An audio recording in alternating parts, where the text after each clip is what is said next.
All right, let's go to travel. I'm trying to throw in a few stories, too, to keep this stuff interesting as well. I got a call by someone who said, can you come and photograph the Channel Islands because we're going to rename one of the mountains after a donor. And I was like, of course. And they said, I was like, do I have to pay to do it? So they flew me out in a helicopter, and we were out in this helicopter, and what was amazing is as we're flying around and I was doing photos for this organization, the guys in the helicopter were like, yeah, we should go land on that beach. And I was like, can we just do that? And they're like, yeah, of course. And so we went down there and landed on that beach, and I was taking photographs, and there's a helicopter like on the beach, and I was like, how do people do this? And they were like, why are you taking pictures of the helicopter? I'm like, you guys don't get it. Like, normal people don't do this kind of thing. And so anyhow, and then I got to the near the end of it, and I'd been taking so many pictures of it, but it didn't feel like an island. It felt like it could have been Malibu or Santa Barbara. And so I said, is there any way you can get up and away, higher and away? And finally I got to this point, opened the door of the helicopter, and they're like, we got to go, Chris. Took my shot, and then we went back and we landed, and they said, yeah, we really had to get back. We only had 6 gallons of gas left. And I was like, whoa, and doesn't sound like a lot to me, at least in helicopter language. Either way, the point was I had to push it, and you have to do that in photography all the time. Like, come on, let's go a little higher, because it just looked like land. It didn't look like island. So this to me is the shot. But what's funny is this is how I captured it, right? And so the question is, when the helicopter door is open and the wind's blowing and you're like, you're strapped in, you're like, yeah. Then you get the image, you're like, oh, what happened to the guy, And but then I'm not giving up on this one. I'm going to bring out the best. So how do we do that? It's not that complicated, I don't think. But it takes resilience and fight. This one, we could use our little crop trick, right? Like drag along the horizon. First things first, we got to get this bad boy straightened up. And it just looks so kind of, kind of disinteresting. I think there's so much atmosphere or something. So we do that. And then maybe we're like, well, there's dust on my lens. I can see that somewhere, up here in the sky. The ocean dust I don't care about. But up there, I had something on my lens.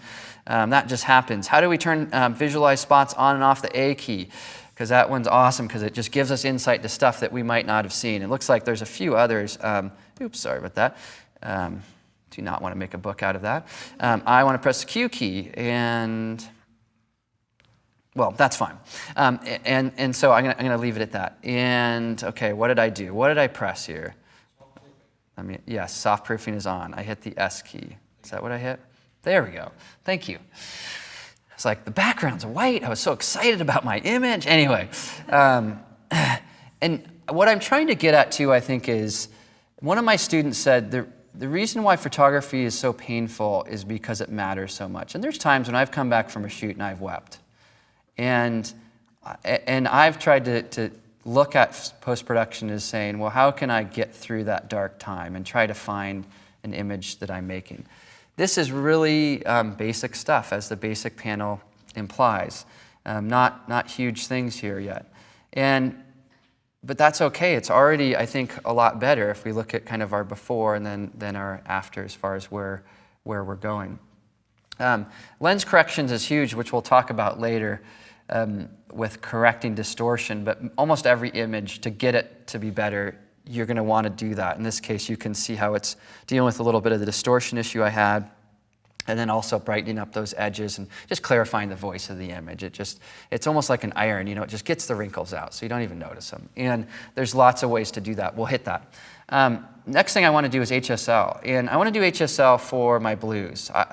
This image, not luminance blues, but saturation blues. This image, I want it to be almost, really imaginative, and because it is like this idea of, I'm dropping my yellows down a little bit, this idea of the island. This is a beautiful island off the Santa Barbara coast, and I want the beauty of this island to really shine through.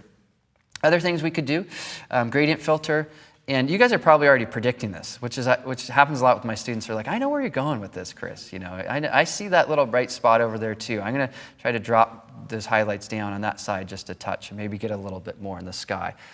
Is it completely finished? No, but close. Is it better? Yeah. And what you and I need to do is be asking ourselves, how can we bring out the best in this photograph? There is the best there. Sometimes it's excavation, sometimes it's a lot of steps, sometimes it's simple.